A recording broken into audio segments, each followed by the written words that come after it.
It would be an impressive victory for Juve, made even more so by the fact they beat Valencia by 2-0, having been reduced to 10 men for much of the game, and it is that red card for Cristiano Ronaldo that everybody is talking about. It's the first time he's ever been sent off in the Champions League, his 11th in his professional career.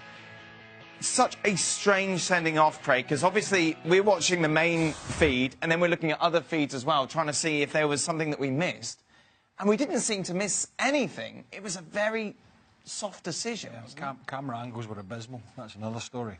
There didn't seem enough in it to me at all. Because he just kind of seemed to brush his head? Yeah, but I think what will happen here is I don't think UEFA will rescind it.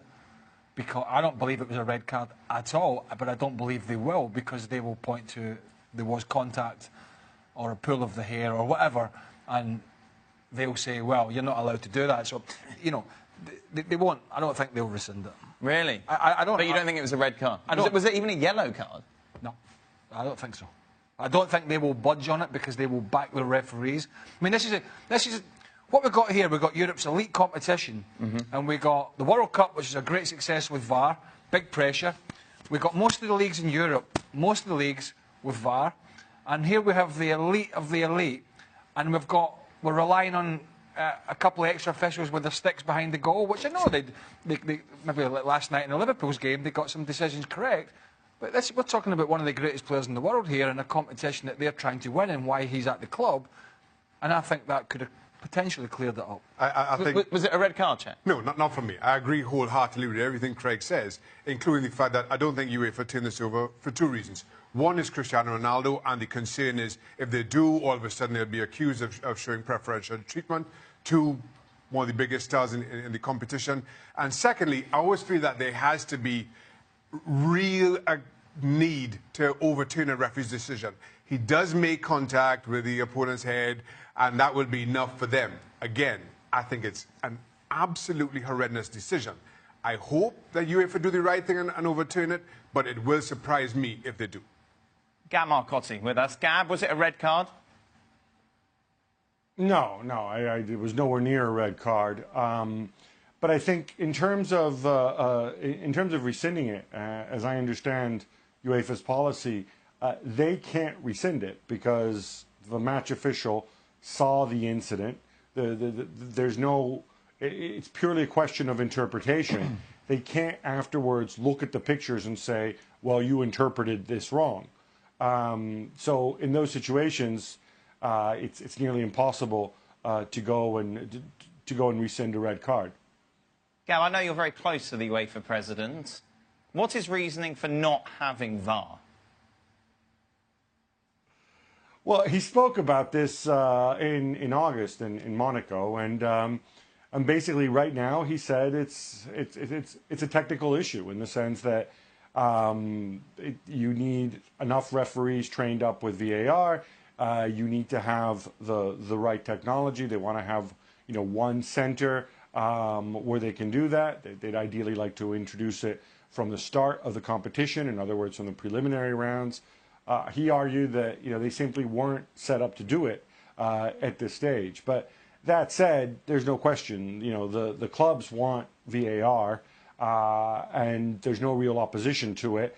And I think also the fact that the new head of referees at UEFA, Roberto Rossetti, is the guy who was in charge of VAR for FIFA at the World Cup. So, they named him to lead the referees, and he's a guy who's probably the biggest expert on VAR. Performance overall. Let's check out what else has happened in Europe this evening. Bayern Munich, comfortable 2-0 winners against Athens. Both goals scored by you-know-who, Lewandowski.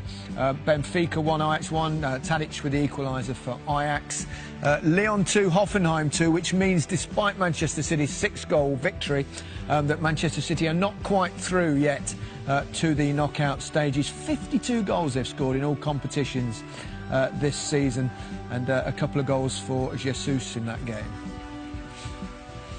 Moscow lost at home to Roma. Real Madrid comfortable winners away at Victoria Polsen, and as we saw earlier, Valencia beat Young Boys in the early game played this afternoon. If Manchester United do beat Young Boys, they'll have 10 points, of course, which should put them 5 ahead of Valencia now.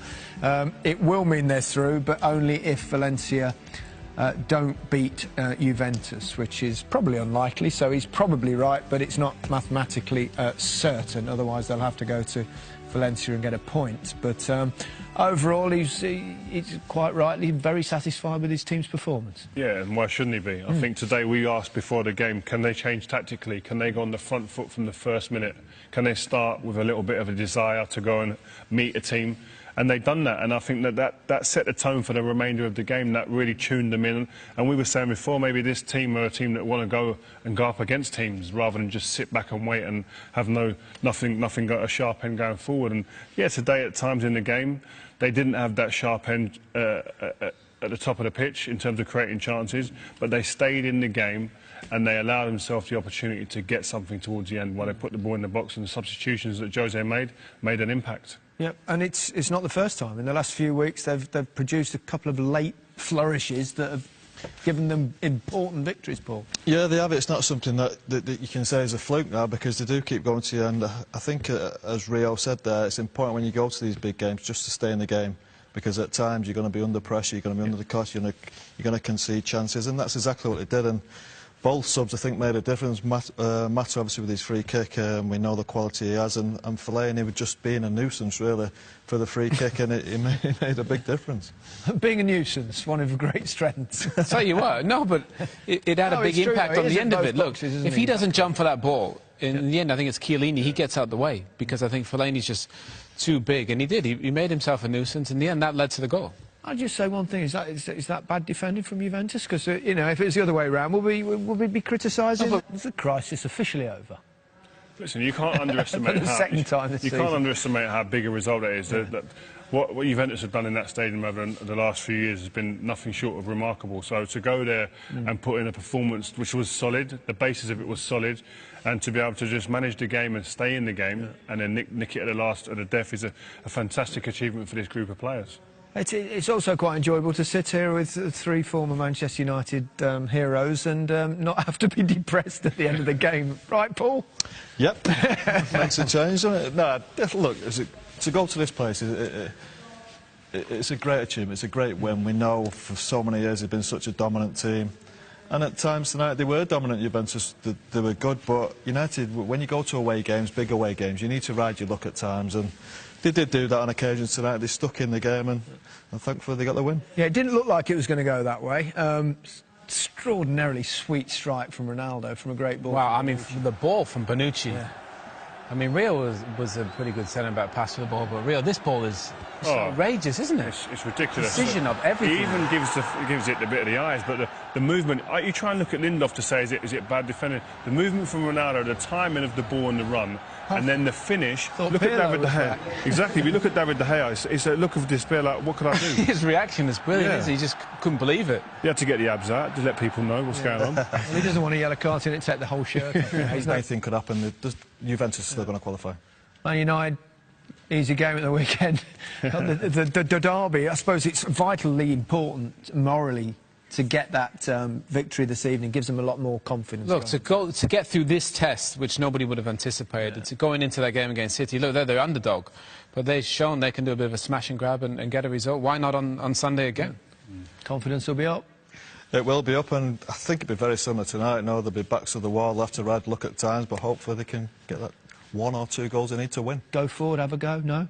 Exactly, but they've been to Turin, hard place to go. Etihad's going to be very similar. OK, we're just about out of time. We'll be joining Matt Smith with the highlights in just a few seconds. He'll have Chris Sutton with him. Rio, it's your birthday. We're going to celebrate big time tonight. Over to you, Matt. Thank you very much. Quite a day for Rio, quite a night for everybody watching on the channel.